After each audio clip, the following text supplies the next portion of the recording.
We are here for the Act 2 Q&A. Excuse the different background, I'm just sitting here on my couch. I sprained my ankle, so I need to keep my foot reasonably elevated while I have ice on it. And so it's easier for me to sit here on my couch than to try and go and, sit where I usually do, which is on the floor in front of my bookcases. So I'm sure, given there are something like over 100 questions, 100 comments or so in here, I might have to change location at points anyway, but for now, you get my couch. How would you correct Athena's treatment, particularly in Act 2, while still maintaining a nice resolution to the arc of Athena and Odysseus' story? I agree with a lot of the points you've made about how Athena has really been far more justified and vindicated in her actions than the musical portrays, but I feel like having her communicate that at the end and just comes across as "I told you so" and doesn't feel like a very satisfying conclusion.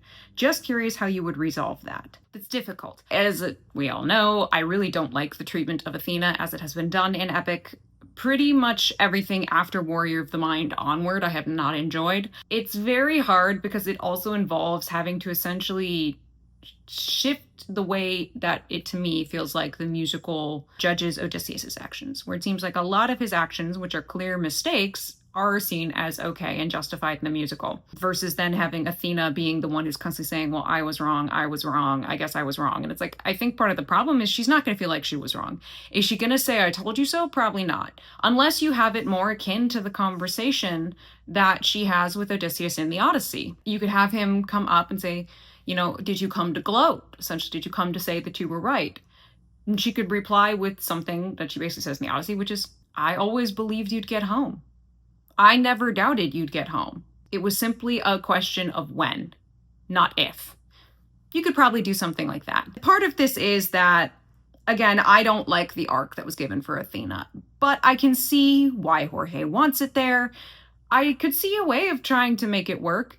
I would still probably dislike it, and that comes across as a very personal issue. I do think there's a greater issue, and I don't think this was necessarily on purpose. I think it speaks to unintentional biases that we all have. Anybody who's in any creative field, especially if you're writing and everything else, you have unintentional biases you don't realize you have, probably until somebody points them out. And even then, you can usually make them work. In that, I think Jorge has an issue of trying to make it so almost all of the female goddesses, so that would be Circe, Calypso, and Athena, are all portrayed as having to have needed to have been hurt by men in some way in order to therefore justify their actions, as opposed to Zeus and Poseidon, who need no justification or explanation for their actions.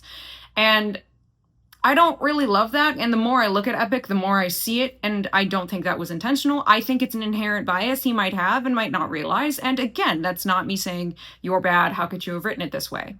I just think it's something that kind of comes through when I'm looking at all those encounters, and Athena is unfortunately sort of part of that. Your ranking of the sagas. I'm really bad at rankings, I'll be honest. I don't often think and rank stuff. I might say, these are my core favorites, maybe I've got one thing that's an outlier that I really don't like, but everything else kind of battles in the middle. If I think of my favorite sagas in general, probably the Cyclops saga, even though, yes, I don't like My Goodbye, I think the rest of it I really quite like. I really like Ocean Saga for what it is. Again, I don't love the tone of the Iolaus encounter, but I really like that saga. After that, probably Ithaca Saga. I think those are my top 3 kind of favorites, in that they have more overall songs that I really enjoy. In terms of least favorite, Wisdom and Vengeance. I think they're the weakest. They are my absolute least favorites, far and away. And Thunder Saga is kind of right under the top 3. And Circe and Underworld and Troy are just kind of in the middle. They're fine. I don't hate them, but I don't adore them either. Could you please describe what we know of Odysseus' ship? A lot of animatics depict it a bit like a medieval sailing ship, with a full deck and cabin, albeit with oars. Googled enough to see what he's said to have been sailing on a pentaconter, but the images, it turns up, vary. Some of them look large enough to have the deck and cabin, but others look to be rowing room only. Yes! So the pentaconter. These pentaconters, these 50-oared ships. So it's a galley-type ship. These were usually very shallow ships. They were not particularly deep, and you get later versions of them as you continue on through the Archaic Age and, the Classical Age, going into the Romans. They pretty much use variations on the pentaconter, which are called biremes and triremes.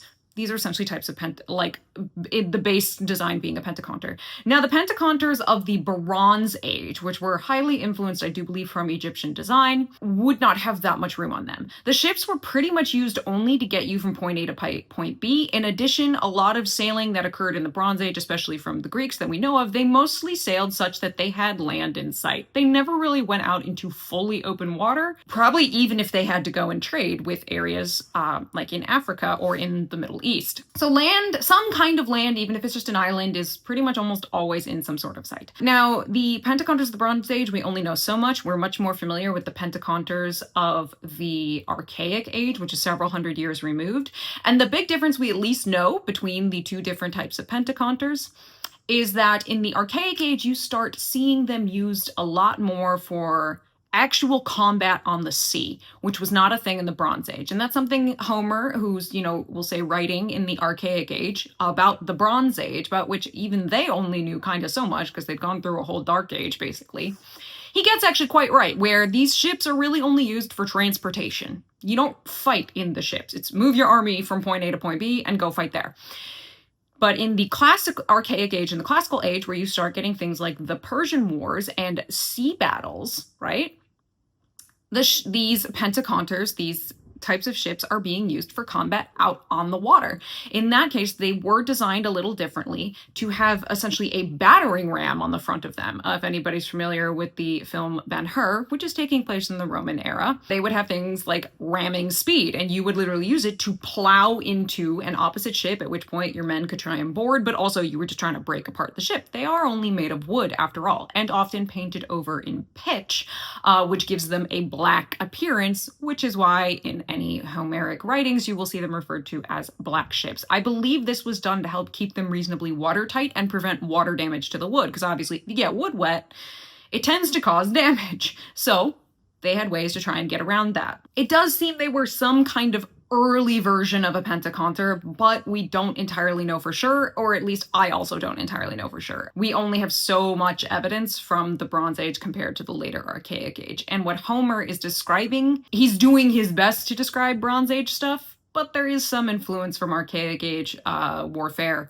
For example, lack of serious use of chariots in terms of in warfare. They're not mentioned a lot in the Homeric epics, specifically something like the Iliad, when we know that war chariots basically were a very popular thing in the Bronze Age, and obviously horsemanship was highly prized in ancient Greece. So that's kind of the best I can tell you. It's essentially a very early version of a pentaconter, it seems. Thinking about your reaction to some of the musical's choices for Athena and the other gods, what would you say is the best and or most accurate modern depiction of the Greek pantheon? That's a good question. And I don't really know if I have a satisfying answer. There was a show on Netflix called Chaos, which got kind of close in some areas in terms of if I were to imagine these gods in a more modern setting, that feels pretty close. But overall, it's tough, and that's because Hellenic polytheism is no longer a more widely practiced religion, and so I think a lot of the sense of that and the importance of that is lost on most modern adaptations. I don't really think I've ever seen one. Closest you might get, there's a book called War Music by Christopher Logue. And this book is equal parts a translation, kind of retelling, poetic interpretation of the Iliad. It is also, sadly, it was never finished. Logue died before he could finish it, so a lot of it kind of got cobbled together from a lot of his pages upon pages of writings. But it's very beautiful, and I do recommend it if you want to read an interesting kind of spin or crack at the Iliad. Maybe that, but beyond that, I don't really know if I have one that I've seen that ultimately leaves me satisfied. Do you hate or have a vendetta against Jorge for the changes he made to the story while adapting the Odyssey into epic? You are completely valid for not liking the changes he made, but do you personally dislike him for it? No.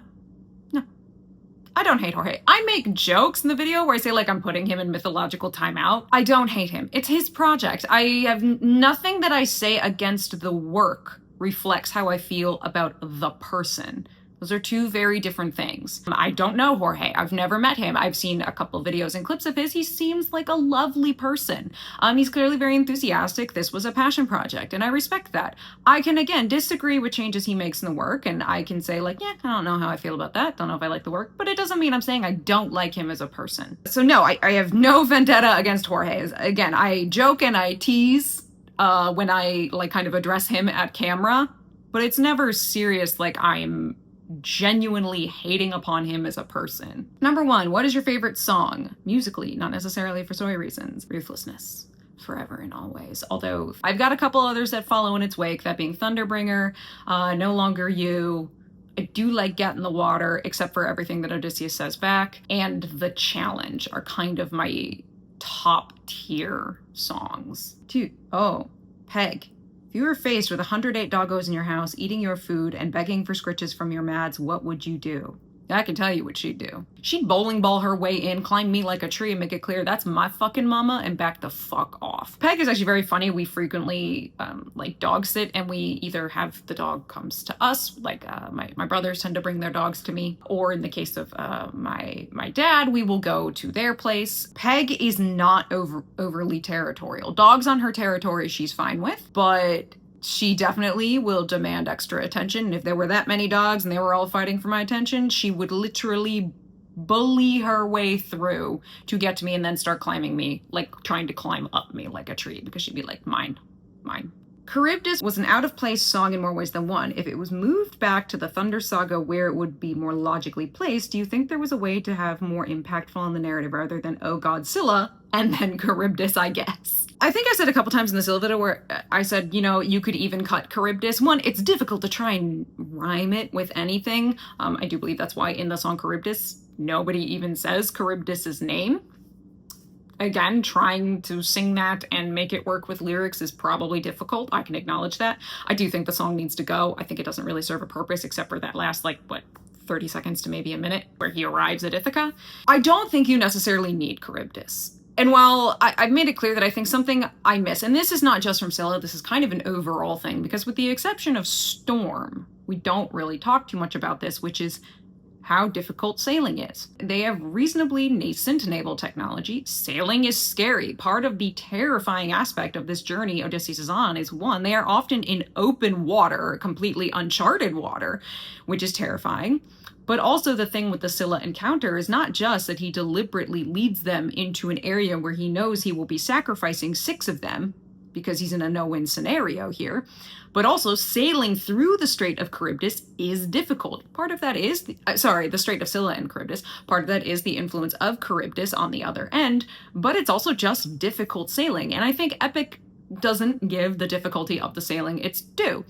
And with the exception of Storm. It's the one time they talk about how it's really difficult to sail, we're fighting to survive. That was something that happened multiple times in the Odyssey, including bad weather. They talk about bad weather all the time in the Odyssey. That was something that could really screw up a journey home.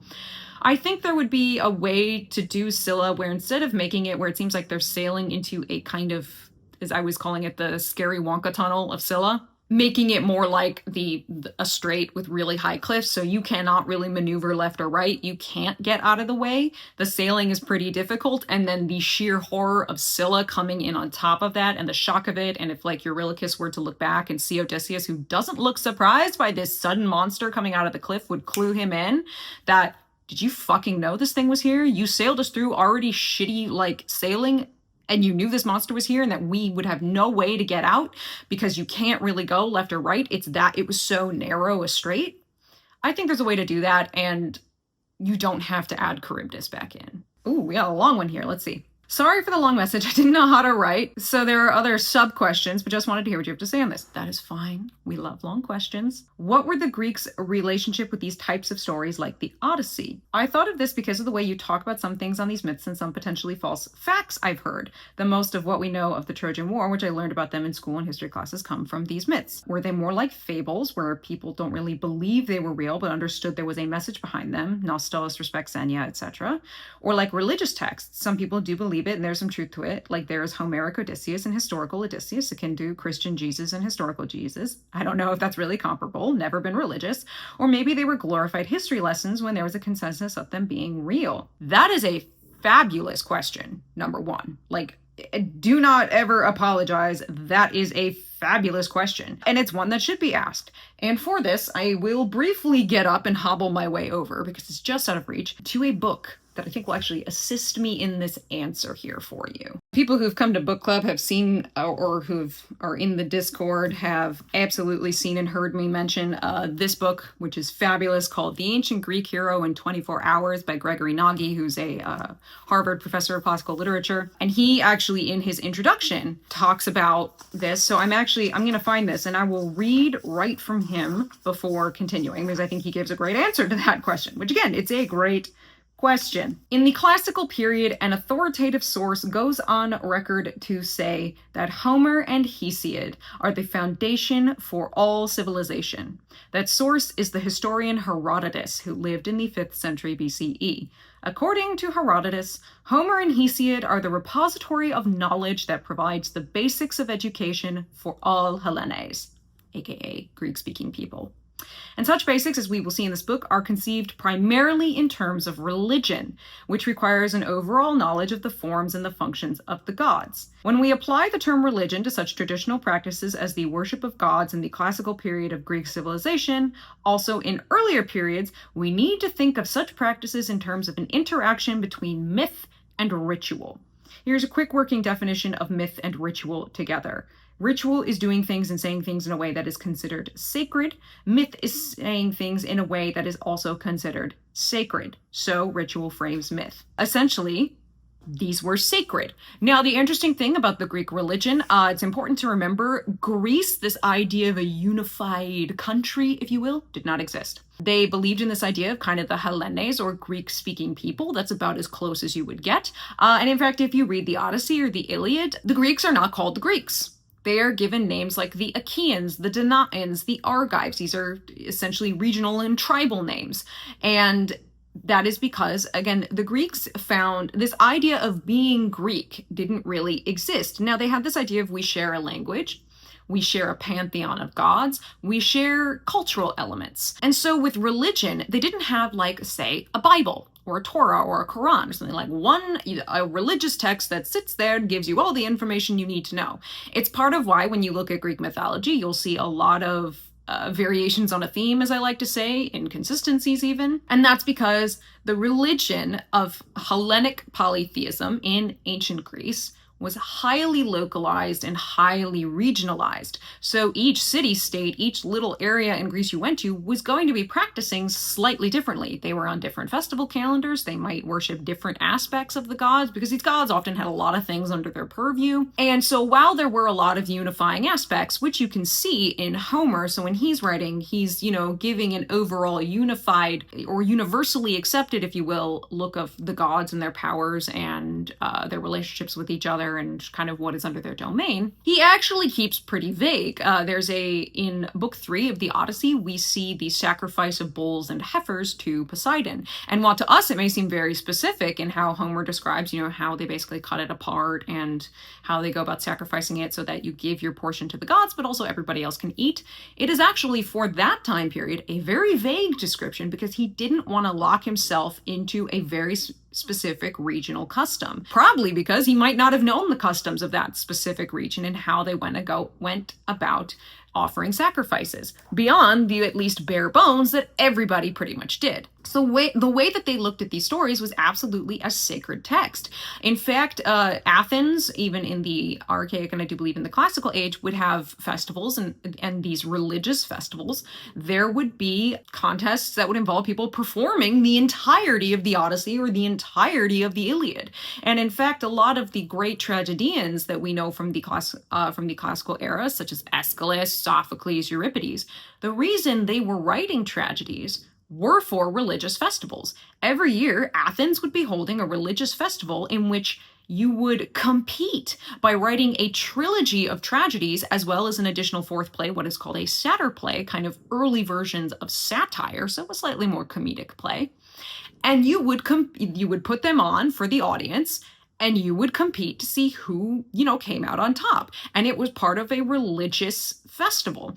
And fun fact about that, Aeschylus is recorded to have won every single time he entered, except for once, and the one time he lost was to Sophocles, which I'm like, man, if you're going to lose to somebody, at least it was to Sophocles. And in fact, Aeschylus is also the only one of these writers where we have a remaining canonical trilogy, where the 3 plays were basically premiered and performed at the same festival. And that is the Oresteia, or the Oresteia. It is the only one that we have left.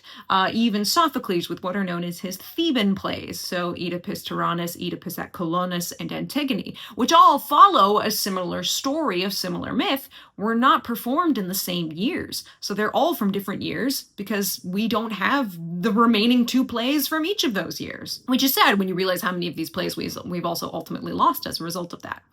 But the Odyssey and the Iliad were seen both as religion and also as history. Now, yes, it also reflected cultural attitudes, but as Herodotus says, this is the foundation of our culture. We are getting both history and religion. These things were very interlinked. So hopefully that helps answer that question. If Homer was trying to send messages about Xenia, but wrote Odysseus as an unreliable narrator, how does that work? That's an interesting question. Is Odysseus an unreliable narrator, though? That is a question that is not asked by the Odyssey, and part of that is Odysseus only narrates a chunk of the story. So the stories of his adventures of how he got to the Isle of the Phaeacians, or really up until he got to Calypso's Island, because we meet him on Calypso's Island. Those are the parts that he narrates. The interesting part is that the poem actually opens and seems to confirm some of the things that he says. The poem itself says his crew was unruly, that he had blinded Polyphemus and Poseidon's big mad at him,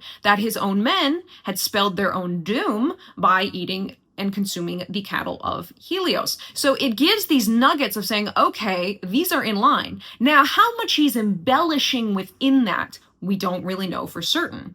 It is highly likely he's not outright lying about some things, because that would get him in trouble, likely with any gods who are listening if they're going, bro, what you doing? Because the gods are often involved in these stories. In addition, it's not that unusual that he might slightly embellish. In fact, in book 4 of the Odyssey, we're with Telemachus, and he goes to meet Menelaus and Helen of Sparta.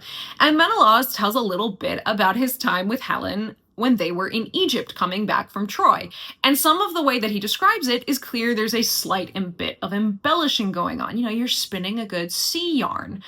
So there's certainly a bit of that going on when Odysseus is telling his story, the Phaeacians. In addition, he is absolutely, probably, leaving out certain details or being fuzzy on some aspects because he is trying to get them to help him go home. This is his last stop before he gets home. So is there an element of embellishment? Yes, but it does not in any way subvert the importance of Xenia, because Xenia appears in, like, kind of throughout the Odyssey. It is one of the core themes of the Odyssey, even outside of the story told by Odysseus, like all the stuff with the suitors and the like, that's all Xenia. Moments of going to meet Nestor, going to meet Menelaus, and these are moments with Telemachus. Odysseus is not here. Xenia permeates all of those encounters. So Homer isn't making any sort of commentary on this. Again, Xenia was something that was taken extremely importantly. It was one of those kind of foundations of their culture, this Greek culture that Herodotus writes about. It's like, and now do we take them as real, just discarding the gods and monster? Have we just confirmation biasing our way into the Trojan War actually happening, since there are no other stories? Just thought it was maybe interesting. I never actually dove into really learning about the mythology, but always found it very interesting. Never really understand why it's mythology and not religion. Maybe it relates to my question, IDK. Kind of does, if you can recall that quote I did from Nagi, where myth and ritual are, you know, that's their interaction is this religion. I mean, I can tell you I once audited a course that was called The Bible as Myth. And it's simply that because I would say Hellenic polytheism is no longer as widely practiced, certainly not as widely as it was in the ancient era, and the growth of monotheistic religions, you then see this treatment of calling it myth. And that idea of the religious aspect does kind of get lost and diluted over time. But back then they were absolutely seeing these as essentially sacred texts in a way. As for the whole thing with the Trojan War, That is absolutely an aspect of what happens. When people say, did the Trojan War happen? And for this, I will actually point everybody to a really great video where you've got an ancient historian. He gets asked that question. And he will tell you, no, it did not happen. At least the Trojan War, the way you think of it in the mythology, did not happen. Now, there is a historical site, I believe in Turkey, that is called Hisarlik, that they believe is the archaeological location of the city of Troy. And obviously there are multiple walls that were built over time. It does seem obviously it had been raided probably a few times. There had been skirmishes and stuff that happened there. But the idea of the Trojan War, the way we think of it in myth, no, it didn't happen. The Trojan War, as I've always seen it discussed, is believed to be this how the Greeks were trying to understand the downfall of the Bronze Age Greek civilization. It's why it's the end of this heroic age. There's really nothing after it. That's because Bronze Age Greek civilization collapsed. We don't even entirely know why it collapsed. We can speculate. There's just scant archaeological evidence that can give us a more concrete answer. But hopefully that answered those questions of yours. Those were fantastic questions. Now that you've finished listening to the whole musical, what are your general overall thoughts of it as a story inspired by the Odyssey? I know there were some high points and I know there were some really low points when it comes to faithfulness, at least. For a more specific question, because of its popularity, do you think the more anime/video game inspired moments are damaging to the source material in the way a lot of Roman stories and the Circe book are? Or do you think it gets so far out there in fan fiction territory that it sort of bypasses those concerns? I will say I don't think it bypasses those concerns.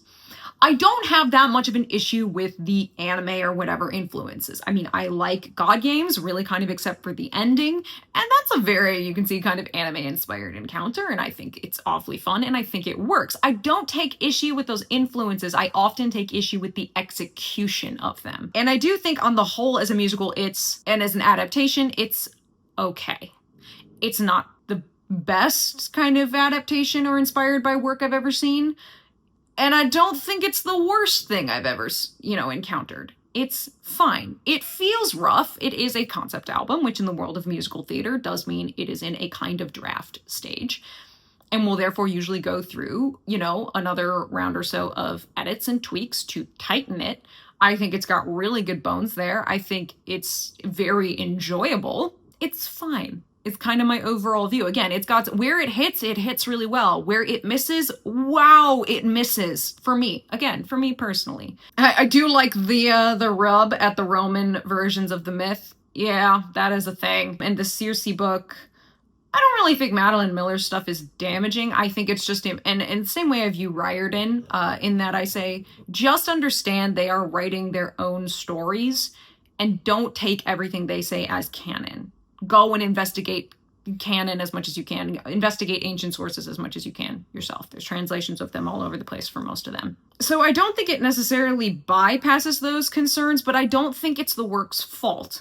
I think it's that people often don't know where to start looking if they want to find, what's a good book on Greek mythology. I always say, can you get an ancient source, like a translation of an ancient source? But that can be intimidating for a lot of people. And it's like, can you find a good primer that's, written more modernly, if you will? But if you get that primer, how much of the authorial voice is going into it, the person who's compiling it, and are they doing strictly Greek sources, or are they also putting in Roman sources? It makes it hard. So I don't really look at Epic and Madeline Miller and Riordan and go, it's all your fault that this happens. No, I don't think it is. I think it's just more, it's difficult for people to know where to start. And I recognize that I had a very privileged position in that I had a family member who was the perfect person to go to and ask these questions. And he could give me answers that were coming straight from him having spent his whole life studying the ancient sources. So yeah, no, overall, I think the musical's fine. Again, has things I like and things I don't. It's fine. And it does in points go really out there into what in the world are we doing territory, but it also has some moments that are absolutely wonderful, even where it makes changes. I mean, again, most of my favorite songs are moments that don't happen in the Odyssey. And yet I'm like, pop off, King, what great songs. I'm sure you've answered this during a book club that I've missed, but what do you do when you're not entertaining us rabid mad fans? Kind of like an identity safe day in the life. Usually if it's Monday to Friday, which is when I work, I am working. I work from home. I work in all forms of digital media, usually from a creative aspect, editing, cutting promos, organizing media, doing graphic design, all the sorts. And during that time, I'm obviously caring for Peg. I will, doodle and read and keep myself occupied in any way, even while I'm working. And then in terms of stuff outside of that, I like to go to the gym. I like to strength train, and I also like to figure skate. Part of how I ended up busting my ankle here. Go figure. Beyond that, no, I'm pretty dull. I'm a bit of a homebody. I'm a pretty boring person. Like, I have my friends who I interact with. Most of them don't live near me, so we communicate essentially digitally. A day in my life is not very interesting, let's put it that way. Will you react to the cut songs? Maybe. I'm very torn on them because, one, they would not influence my opinion of Epic as a whole because they're cut. They were cut for a reason, right? And also I've often found going into cut songs, they're ones where I go, ooh, I see why this was cut. So I might look at them on my own time, but as it stands right now, I'm not super interested in looking at them. And I've heard bits and pieces about them, but yeah. Do you think the reason Jorge didn't write a song about Argos is that he knew we would be unable to re-listen to the song whatsoever because we'd all melt in a puddle of tears like we all do whenever a dog dies in a movie? Yes. Yes. And I think because he also wanted to give the idea of waiting strictly to Penelope. Argos is sort of your lead-in to him seeing something similar with Penelope. Of course, she doesn't die, but, it's similarly also to his mother, who waited and passed away while waiting. So, yeah, also, again, as I said, I'm advocating for cutting Argos, which he did not have him in there. I just think there's also not a good place to bring him in. Like, why do that except to essentially deliberately make the audience sad for no reason? What were some other moments of Odyssey in Greek mythology beyond the slaughter of the suitors and wrath of Achilles? And what happened to Ithaca as the Bronze Age and Greek Dark Age ended and the classical period began? Other moments of Odysseia in Greek myth. The labors of Hercules would absolutely count. Perseus slaying the Gorgon would count. Those are the ones that really come to mind because Theseus maybe going in to slay the Minotaur, and Jason with the Golden Fleece isn't. Because it's not really done in that same way. So I would say the labors of Hercules are your number one. Hercules is really the blueprint for the Greek hero. We joke in book club, I'm like, he is the guy. He is the ultimate of Greek heroes. And in that book that I showed by Gregory Nagy, he has a whole section talking about Heracles and how he is the image of a Greek hero, and like how even breaking down his name and the Greek origins and how it ties in with other Greek words, makes it even more clear he is the ultimate Greek hero, which is pretty neat. And then I would say probably Perseus and the Gorgon. That's a very incredible moment. Takes both, brains and brawn, and then also getting kitted out a little bit by the gods, which they did because they're like, there's no way you do it even with your brains and brawn. You're going to need this kit. So those are probably it. Yeah, besides Slaughter of the Suitors and the signature Wrath of Achilles. And then what happens to Ithaca after the Bronze and Classical Age? Honestly, I can't tell you specifically, but Ithaca, outside of being the home of Odysseus, was never really that major of a place. Not in mythology. It never really features. That's why I jokingly call it like the backwoods. It's just an island, like many of the other Greek islands. It never reaches anything close ever to the level of the mainland city-states.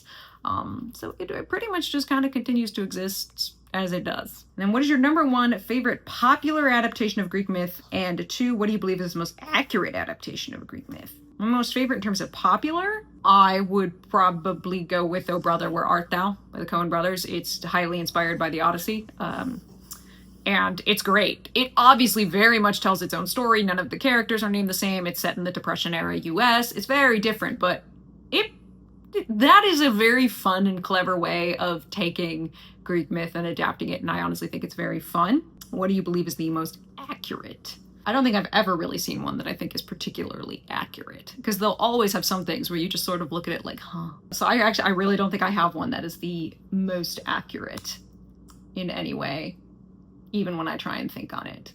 In the spirit of the what would you do if you were Odysseus question from the last Q&A, what would you do if you were Priam and your horrible fail son Paris just arrived home from Sparta with a freshly kidnapped Helen? Oh my god, poor Priam. So the funny thing about Priam and Paris is he knew Paris was ultimately set to doom Troy. So he knew the moment Paris rolled up with Helen. I mean, frankly, he knew the moment Paris showed up and went, "Surprise, Dad, I'm not dead," that he was fucked. Similarly, when he came back with Helen, he'd know he was fucked. If I'm him, I mean, he's kind of stuck. Like, I would have to go under the assumption that this will not come back on me in some way, as I'm like, I am killing my son Paris. I am putting his head on the walls. In fact, you know what? No, I'm sending Helen back with his head. All of the shit that Paris stole from Menelaus's palace, that's all going back with her. They're still in trouble. But it's while knowing that I'm fucked. And Priam really is put in an impossible situation in that moment. And that's the kind of the tragedy of the fall of Troy, is that it's all fucking Paris's fault. And a lot of these other, especially members of kind of the Trojan royal family, if you will, are just sort of stuck having to clean up the shit that he made. And they're in this sort of impossible situation. But word me, I would like, you know what? I'm at least sending her back. I've always viewed epic to the Odyssey as Disney's Hercules to the ancient mythology of Hercules/Heracles. Would you agree with this view, or how would you describe your take on the musical now after finishing it? Interesting. I will put it this way. I don't view it as similar to Hercules, Disney's Hercules. And the only reason why is because of the structure of Disney's Hercules. I mean, look, if we talk about adaptation, Disney's Hercules is a hot fucking mess of an adaptation from start to finish, but it makes it very clear in its starting point that it's going off the rails different, because obviously Disney's Hercules opens with Charlton Heston giving the voiceover that's very like, you know, like in olden times, in the times of the Greek heroes, like he's doing a very kind of the way we'd imagine the type of voice and person and the diction, all of that, to open a story of Greek mythology.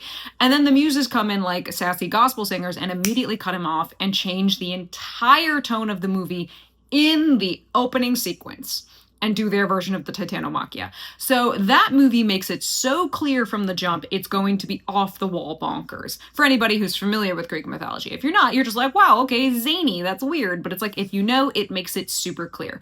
The problem with epic is that it's not super clear. Yes, it opens in Troy, a place that's talked about in the Odyssey a lot, but that is not a part of the Odyssey.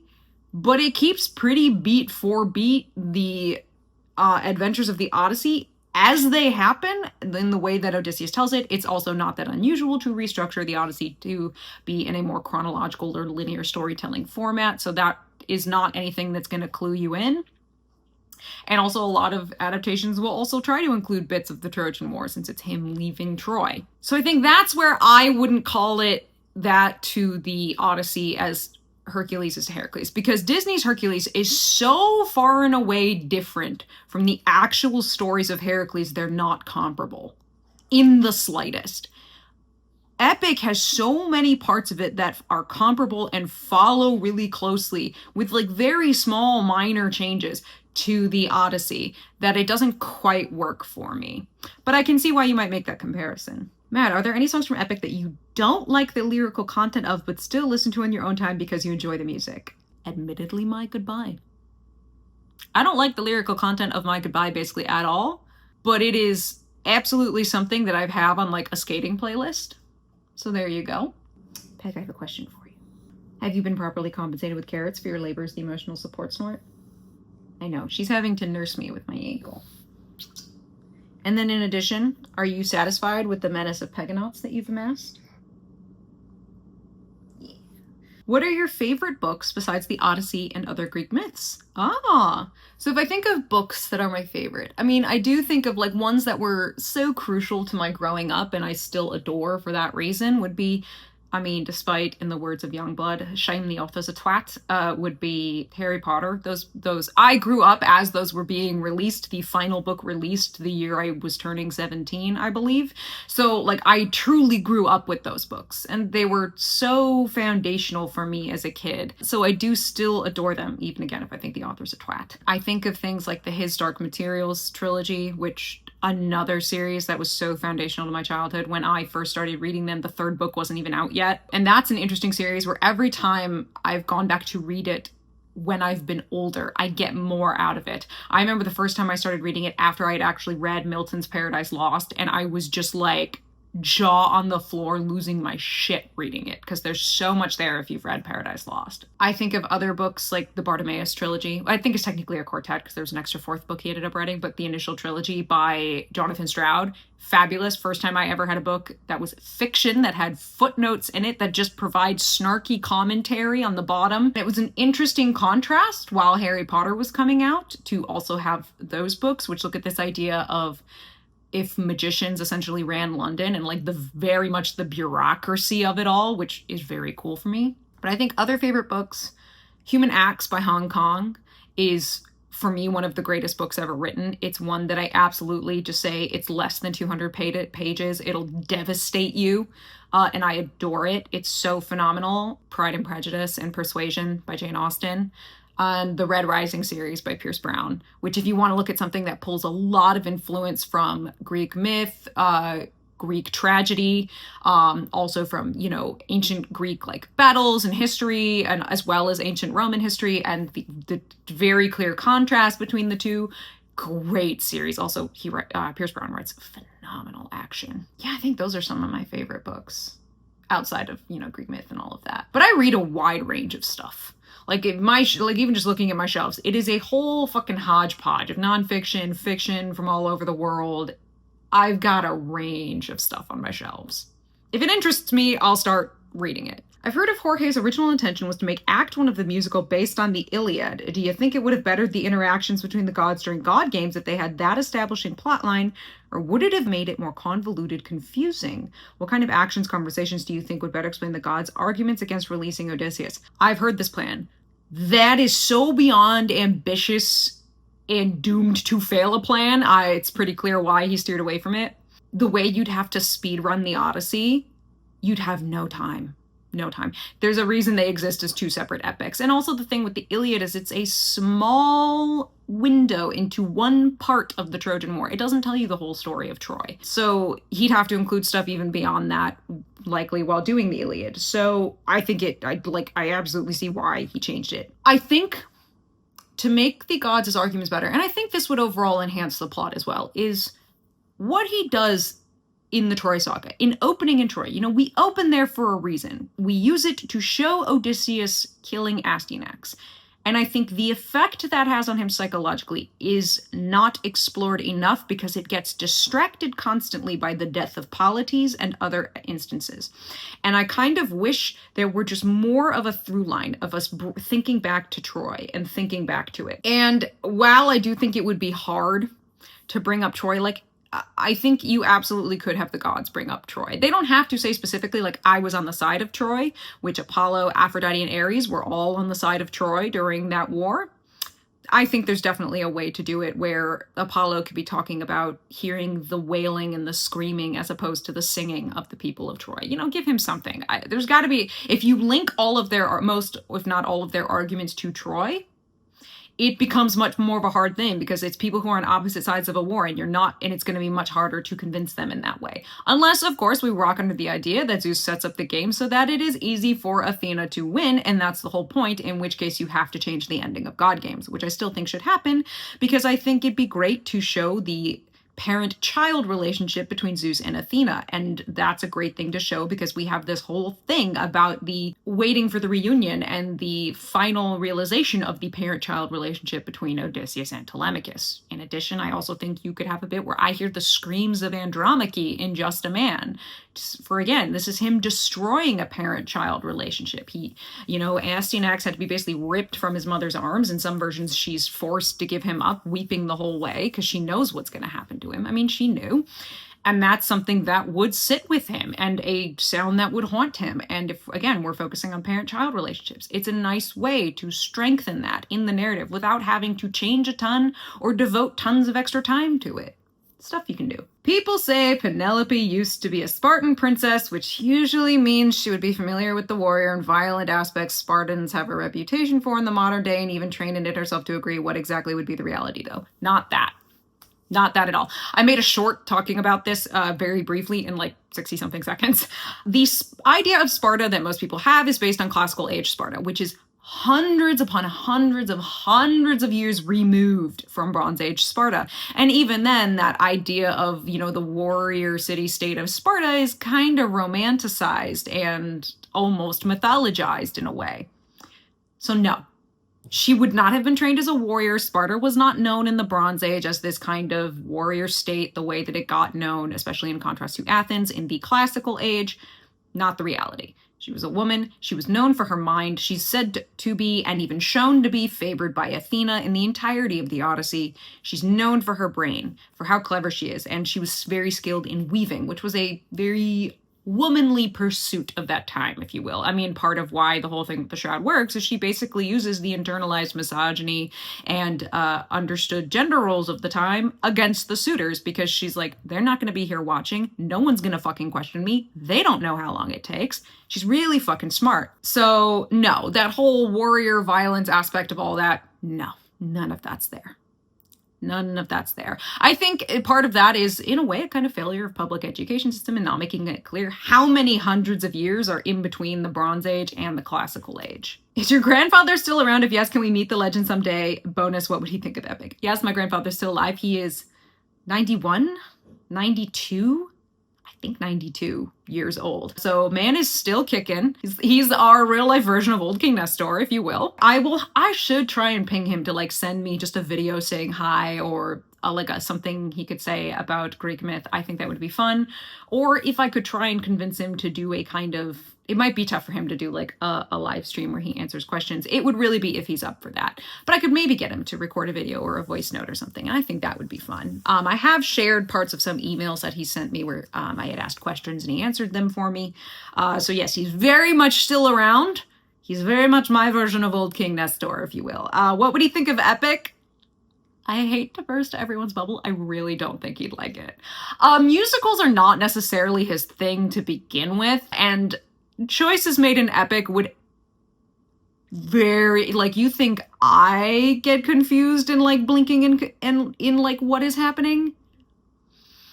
I don't think anybody would take well to his reaction, because he's not the type to mince words. He would provide far more erudite reasons for why he thinks stuff doesn't work, I'm sure. I don't think he'd like it. That would be a no-go for him.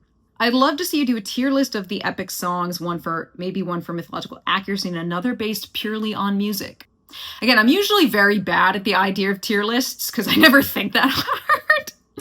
I always say no, here's the stuff that I love, here's the stuff I kind of have no opinion on, it's fine, and then here's the stuff where it's loathe entirely, in the words of the Grinch. But that actually might be fun. I'll have to think about doing something like that. Maybe I'll do it as a live stream or something. We don't know. I want to know your thoughts on Epic as a whole and your thoughts on Act 1 compared to Act 2. Act 1 is significantly stronger than Act 2.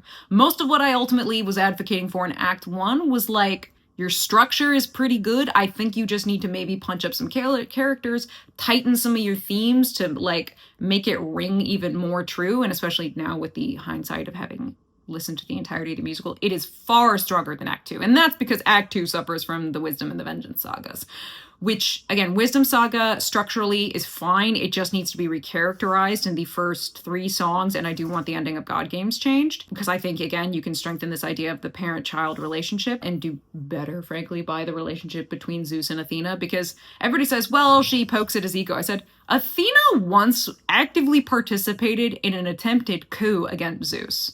You know who he punished? Everybody except Athena. Athena is his favorite. It's so ridiculous how much she is his favorite. And then Vengeance needs some real significant editing passes taken at it. It is truly the weakest of the sagas. I think that Wisdom definitely, again, structurally is stronger. I think it's really weak, especially because when I look at how well Ithaca Saga basically stuck its landing, I'm I can't believe you thought Wisdom was a proper setup for this. Oh my god. And then again, overall, it's rough, but it's fine. I can see it and go, this is a labor of love. I can tell. I think, again, the music is fucking spectacular. The voice cast, astonishing. Those are the 2 highlights of this musical, far and away, without question.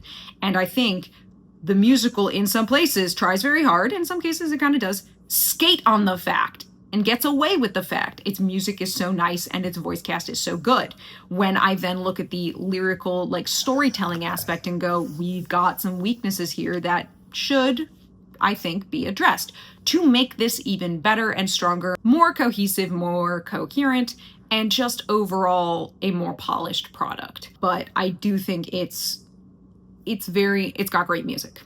Would you be interested to talk with Jorge to discuss your takes on the adaptation? Absolutely. I would love to sit and chat with him and offer suggestions, which obviously are take it or leave it. It's his project, it's his prerogative. And also just to chat with him about mythology, about, epic and all of that stuff. Yeah, I would love to talk with him. Again, I can disagree with his creative choices in his work, but I have nothing against the man.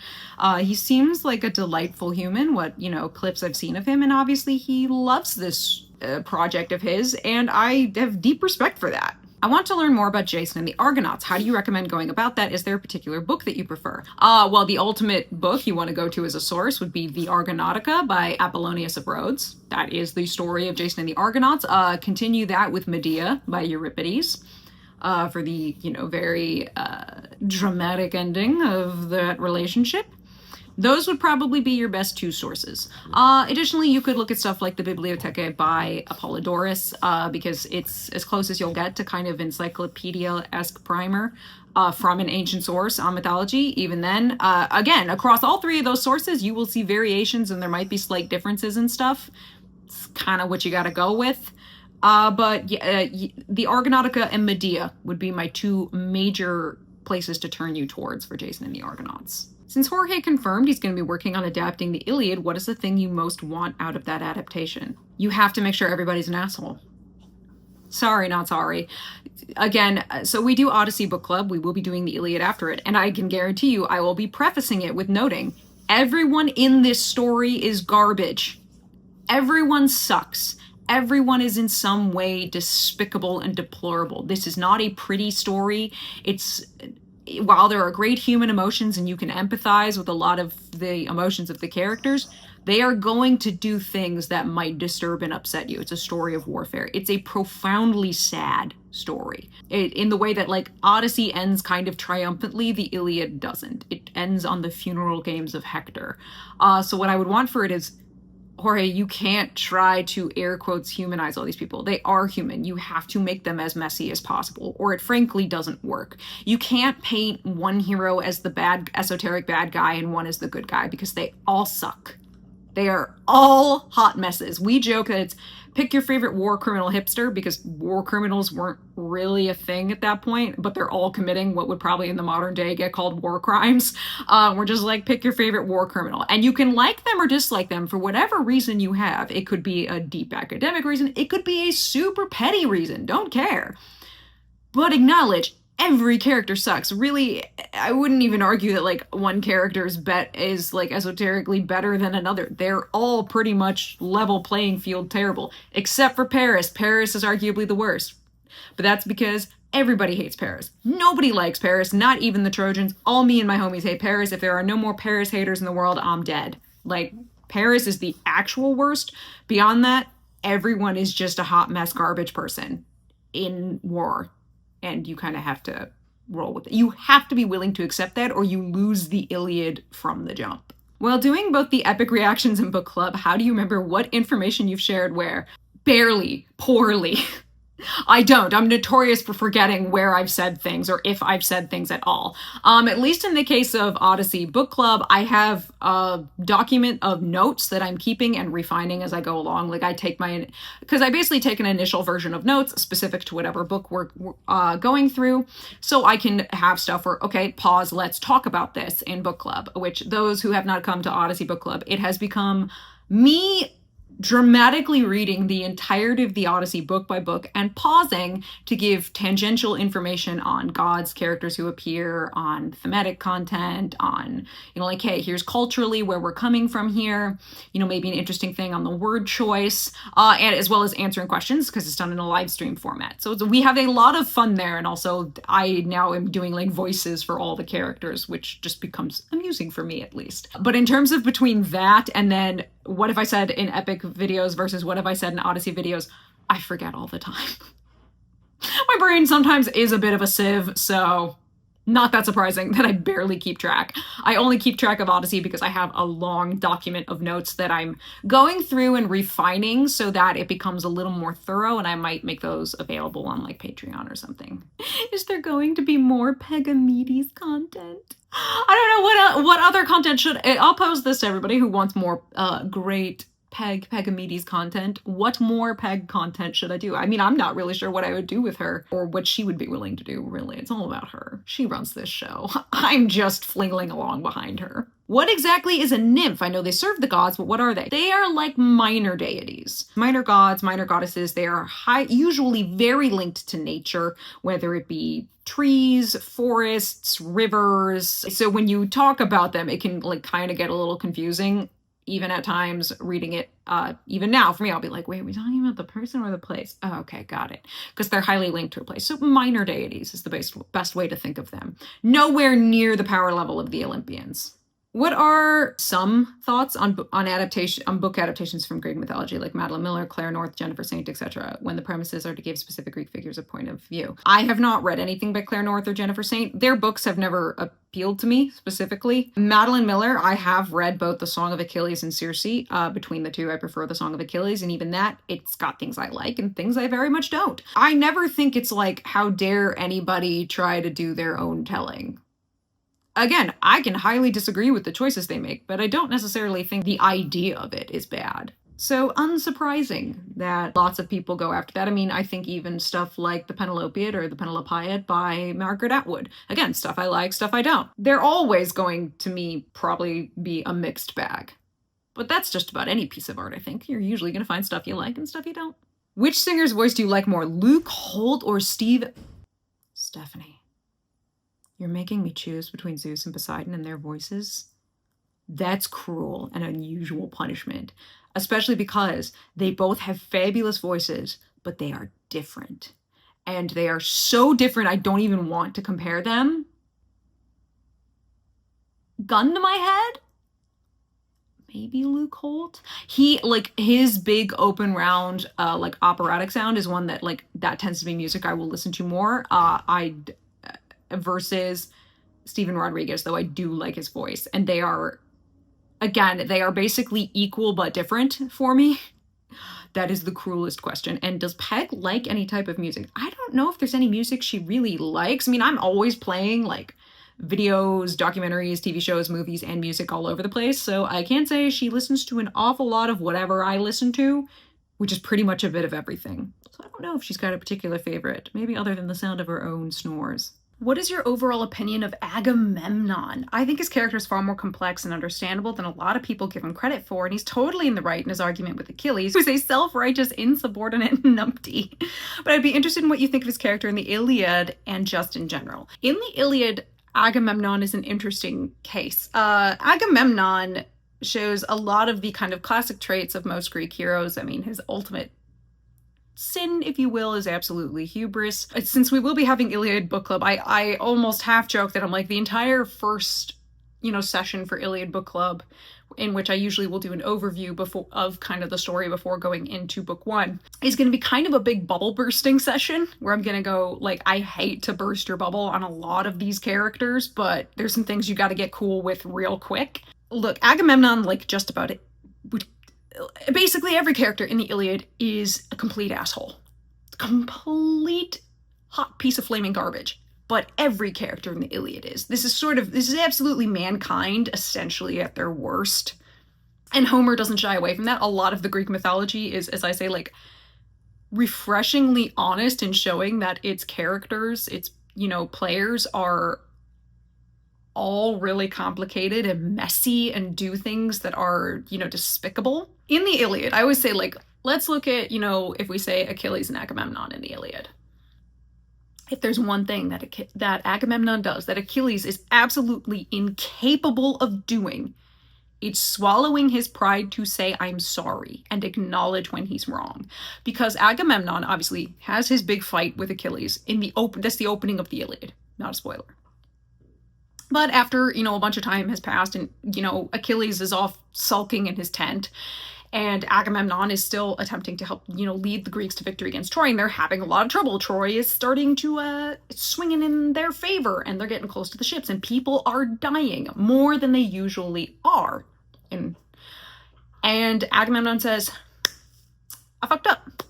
I shouldn't have impugned Achilles' honor in that way. I shouldn't have insulted him in the way that I did. We absolutely need him back. So, okay, we are going to make the most sincere and lavish, essentially, apology that we can. Repay him even more in full than they would already have to. Offer the sincere apology. And there we go. Achilles cannot do that. He's incapable of acknowledging when he's wrong and apologizing, with the exception of when he gives Hector's body back to Priam. But granted, what he did to Hector's body is so beyond the pale. So I say the real big difference is that Agamemnon is very willing to basically admit when he's wrong. He's a fascinating character in the Iliad. I mean, all the characters are really fascinating in the Iliad. In general, he's a complicated hot mess. Like they all are. Again, as I say, the baseline for your Greek myth characters is complicated hot mess. They're gonna do things you despise and things that you like, potentially. And Agamemnon's story is ultimately sad, really, when you think of how tumultuous and violent his childhood was, also then essentially caring for Menelaus, his younger brother. They witness all sorts of turmoil in their own city-state. Their father dies at one point. They have to come back and kind of retake their city. And he gets, roped into a war, and that shows off all of the worst parts of him and really everybody else involved. So I find Agamemnon interesting. I find him tragic in many ways, and in some of those ways it's by his own design. And so, well, I will always jokingly join in the jokes of, oh my god, Agamemnon, and roll my eyes. I will do that with basically every character. Let's make that clear.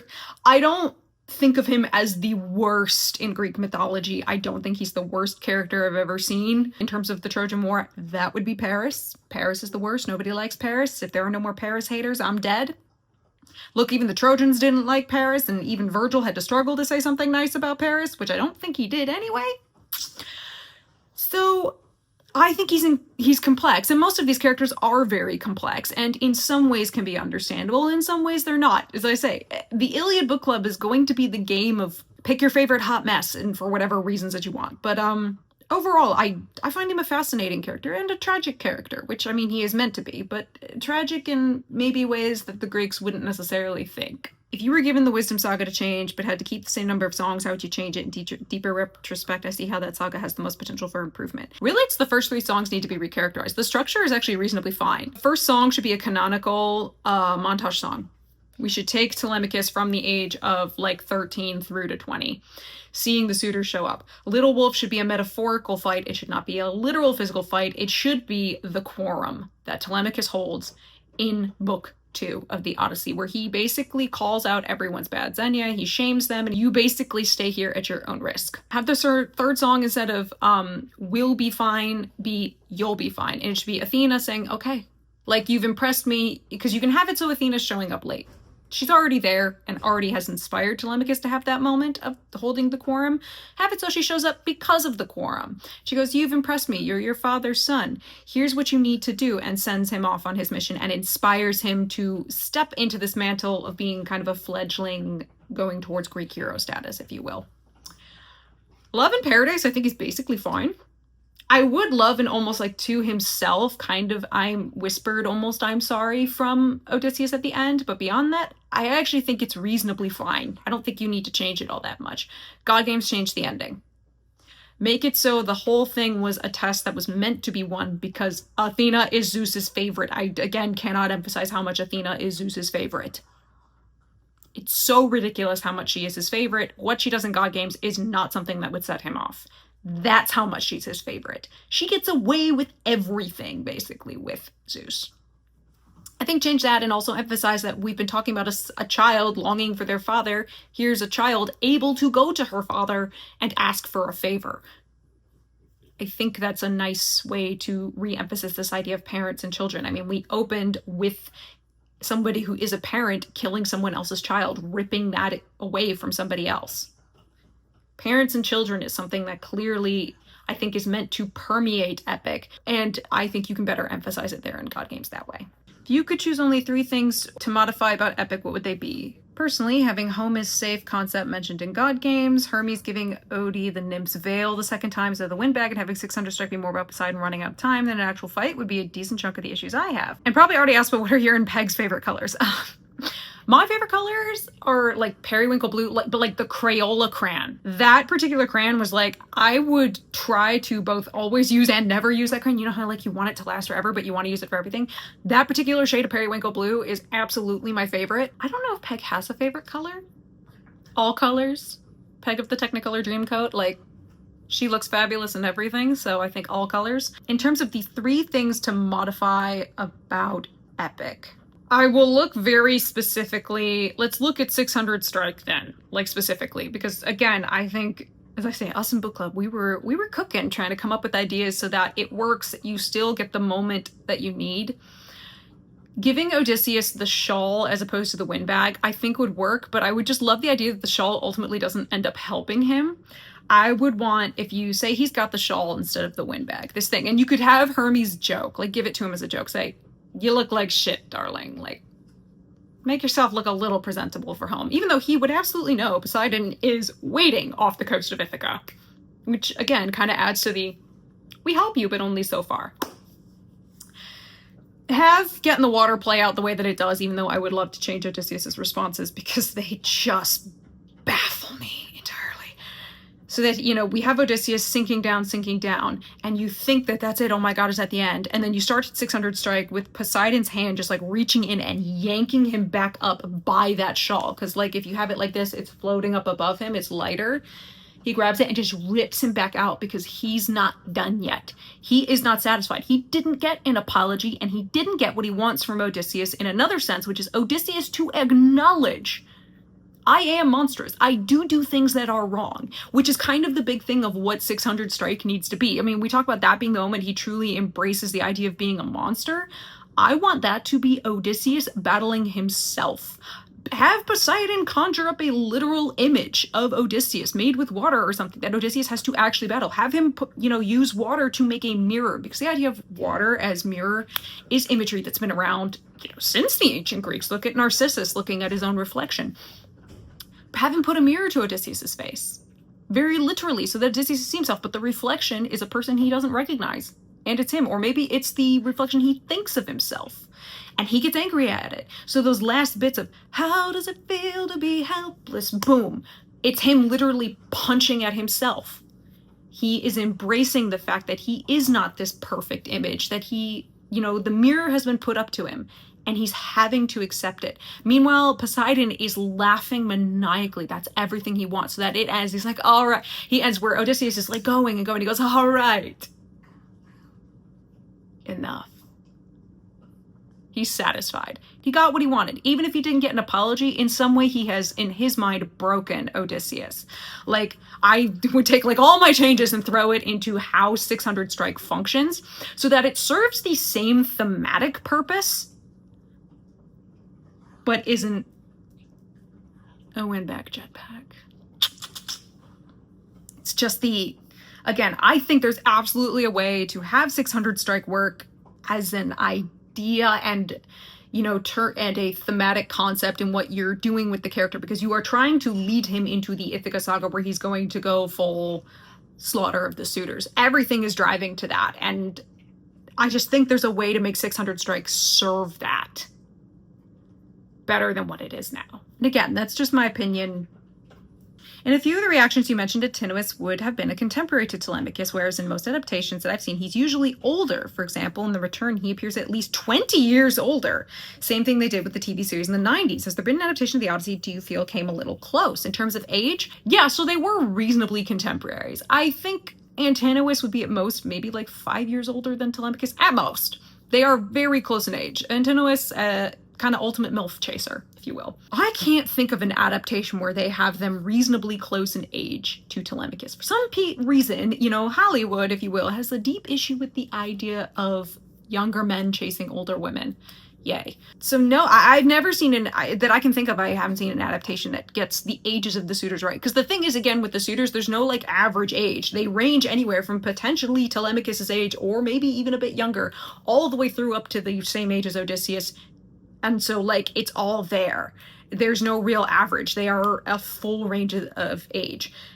And I've never really seen anybody do that, which I do find surprising. You may have talked about it before, but I was wondering if you can clearly clarify for me, basically for two things. So even though Odysseus loves his wife, he does sleep with Circe because of Xenia, or does he do it to save his men? The second question, can you validate Calypso for me? Is she really cursed, or is she, just as you've stated, narcissistic? Thank you for your reactions to Epic, as well as giving us some context of the original story. So Calypso, I did make a short, because I've been making these like 60-ish second shorts, basically saying I've seen some like wild things in my comments that people claim are Greek myth, like fun facts. And I'm like, ooh, not from Greek myth, from something else. So I do it in like 60 seconds. Calypso is not cursed. She is a narcissist. It's made very clear in the Odyssey. This is book 5 of the Odyssey. If you go through, there is nothing sympathetic about her character. She's an absolute narcissist. And it's made very clear that Odysseus is held without his consent. She pushes her physical and emotional attentions onto him without his consent. There is SA explicitly mentioned and even demonstrated in the Odyssey. I mean, obviously not in any kind of graphic detail, but it's made very clear. Like, Odysseus had no choice. He is unwilling. And I've heard this, the Rick Riordan thing, that she's cursed to essentially, fall in love with people who come to her island. That's a Riordan invention. From what I understand, I think Riordan has even addressed that that's something he made up. So no, there is nothing in the ancient sources to say that. We actually, Calypso's kind of an enigmatic figure in the ancient sources, you know. Like, we don't necessarily know if it's a case of she can't leave her island, like literally can't, or she won't. In the Odyssey, it seems to be implied that she just won't leave her island, similarly to how Circe just doesn't leave her island, which, I mean, look around you at the men of Greek mythology, kind of understandable. You just go, you know what? I don't need that nonsense. She also does have the ability to shroud her island, it seems, so that people cannot find it. So it seems this is just kind of her island and her domain. So no, she is not cursed. What she does to Odysseus is completely within her volition. It is absolutely her choice, and it is despicable, to put it lightly. As for the thing with Odysseus sleeping with Circe, the way that it is framed in the Odyssey is it's while Hermes is giving him the Molly, and he's saying, okay, here's what you're going to do. He goes, by the way, after you have essentially used the Molly to pin Circe, if you will, to basically defeat her physically, she will likely then offer herself to you.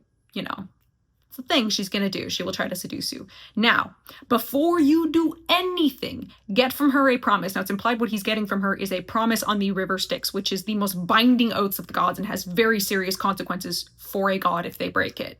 Get her to swear in the river Styx that she will not cause any harm to you or your men. He goes, then take her to bed if you want.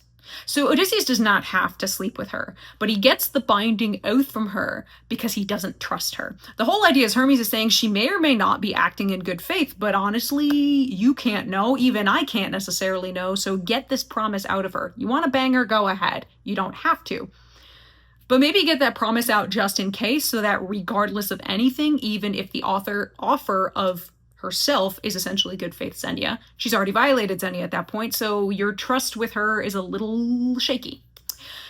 So he sleeps with her because he wants to, and it is totally in line with Xenia. He is at the same time saving his men, but he's not doing it by sleeping with her. He does it by getting the promise out of her. It's framed in such a way that it can seem really confusing, so I absolutely understand where people look at it and go, wait a minute. But it all just ties into Xenia. There's no real coercion or lack of consent involved. This is all Odysseus' choice, and then they stay there for like a year. As we know, since my grandfather had to rap me on my knuckles for getting all turned around about time and how it worked on Aia. And trust me, I took that rapping, loving as it was, and went, my bad. But good question. Those are absolutely understandable questions, and I'm happy to clear them up best that I can. I've always wondered, despite a lack of food being such a prevalent issue for Odysseus and his men, fishing is never brought up. Was there a reason for this, i.e. Poseidon not letting them, or is it just one of those things we're not supposed to think about? So, food, as it's mentioned, the issue for Odysseus and his men, where they start really having issues with supplies, is when they're out in uncharted waters, right?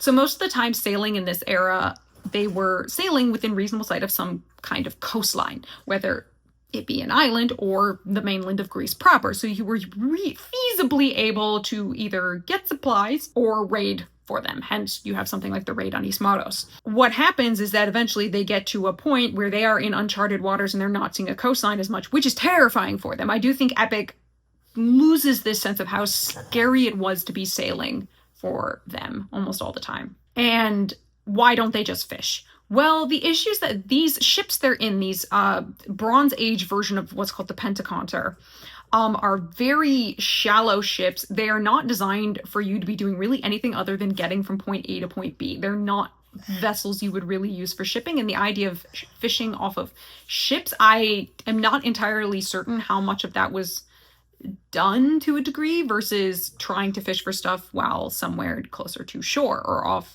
rocks somewhere. I'm a little out of my depth on that one, and I'll freely admit it. So even in Homer, they mention their supplies dwindling in extreme cases, like the case with Helios and his cattle. The reason they start running out of supplies is because they get stuck on that island for a month. And so all the supplies they had from Circe just get eaten, no matter how much they try to ration it. And so I think part of the issue is the ships themselves and what sailing was like in the Bronze Age. Would Poseidon play a role in that? Maybe, but even Homer doesn't mention that. So honestly, that's a great question. I think it's more to do with how sailing was in the Bronze Age. And in addition, again, that's something I think Epic loses, is you don't really get a sense of just how scary and difficult it was to be sailing the way that Odysseus and his men were. Epic has made a lot of changes to the Odyssey story, and a lot of times you weren't a fan of it. What changes in Epic did you actually like, either as a good decision from an adaptation perspective, or you like what happened in Epic more than what happened in the Odyssey? I don't know if there's anything I like that happened in Epic more than what happened in the Odyssey, but in terms of adaptational choices, the reframing of the Polyphemus encounter was fascinating to me. I mean, very different. Bringing in Poseidon as an active player against Odysseus, while I don't like how it ultimately ended in 600 Strike, I thought in Act 1 was a great idea. Having Zeus come in Thunderbringer was a great idea. I thought that the reframing of the finale with the way that Odysseus talks about how he feels and they reframe the whole Penelope tricking him with the bed, I thought was so wonderfully done. So and Eurylochus, a character who honestly was given a way fairer shake, arguably, in Epic. Like, even if just by a smidge, than he is in the Odyssey. So I think Epic made some adaptational choices that were super interesting. Again, I didn't like all of them, but there were plenty where I at least went, that's interesting. Ooh, what a choice. So there were plenty of things that I liked as an adaptation choice was just fascinating. And so, as with anything, I always say, I'm like, most things in general for me are hit or miss. It's just the way. Do you think that Epic is a good gateway into Greek mythology the same way that Disney's Hercules was for people in the 90s? Yes, I think it's a great gateway.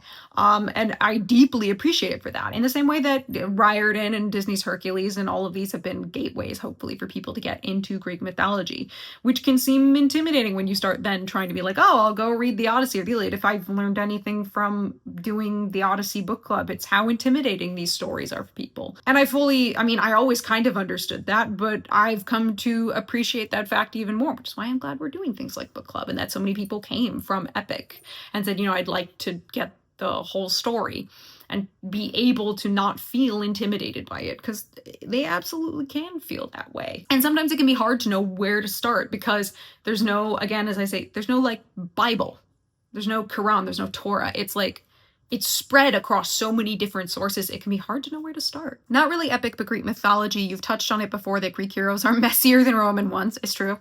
Can you touch a little bit on how Odysseus was perceived by the Romans compared to the Greeks? Oh, the Romans hated Odysseus. They hated him. If you ever read the Aeneid, Virgil calls him like cruel. He's called Ulysses or Ulixes. So they're like cruel Ulysses, like deceitful Ulysses, cowardly Ulysses. Like they hate him. They're pretty staunchly pro-Trojan because they're saying they're descended from them. So there's that. They hated Odysseus. It's woof. It's rough. While listening to any songs, have you come up with your own visual staging or character costumes you think would be cool? It's something I find myself doing while listening all the time. I'm a very visual thinker. So always in my head is like like a running movie of some kind. So absolutely. The oh so great Lord Pagamedes, my liege, what is your personal favorite song from Epic? How would you improve upon it with your infinite wisdom and knowledge, O great Pagamedes, slayer of walks and eater of treats? Peg says it's the challenge because slay girl slay. How are you going to post the animatic reaction videos? Will you do it one at a time or a full watch through one video? So I'm doing I have been given a playlist. So each video thus far that I've been trying to organize them in will be 1, maybe 2 songs, but all the animatics I've been given for that particular song. Because I will say my reactions to those are each animatic is ultimately shorter than me going through each song because I'm spending a lot of time just kind of talking over the actual animatic because I'm not trying to focus on what I'm hearing as much. A lot of stuff that I could talk about, I've kind of talked about in epic videos. So I try and keep it almost a little more specifically to the animatic. But the first video I have done fully edited, and that's all of the horse and the infants that I was given. So I think that's 3 of those.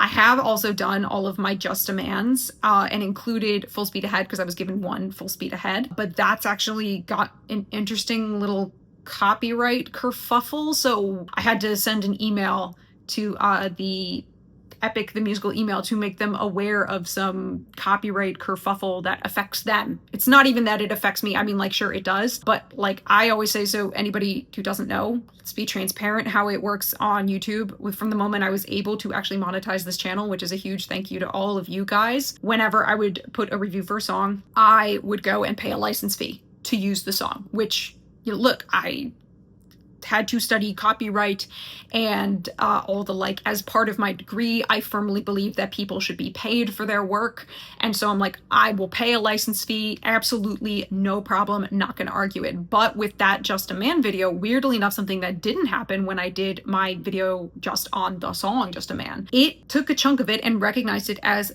copyright, but claimed it was the melody, aka the composition, and it belonged to a person that wasn't Jorge. The composition and the melody, that copyright belongs to Jorge because he is the composer and all of that. So I ended up actually, I filed an appeal, which, I mean, the YouTube copyright system is what it is, but it's hard for me to try and give an appeal because the issue I'm saying is no, I don't own the copyright. I know who does, and it's not this person, right?